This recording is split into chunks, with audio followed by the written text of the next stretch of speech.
If you're wondering how you can sign into your iCloud account on your iPhone, so in this video, I will show you how you can do that.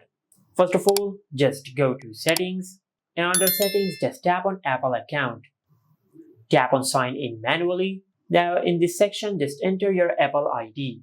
Now after you enter your Apple ID, then tap on the arrow over here. Now in this section, just enter the password of your Apple ID. After you enter the password of the Apple ID, then tap on Continue.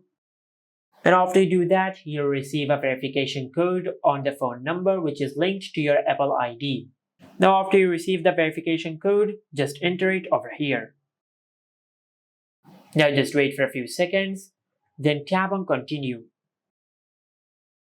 Now just enter your old lock screen passcode. And after you do that, you will sign into your iCloud account on your iPhone. Just like that. And this is it. Make sure to like, comment, and subscribe. Thank you for watching.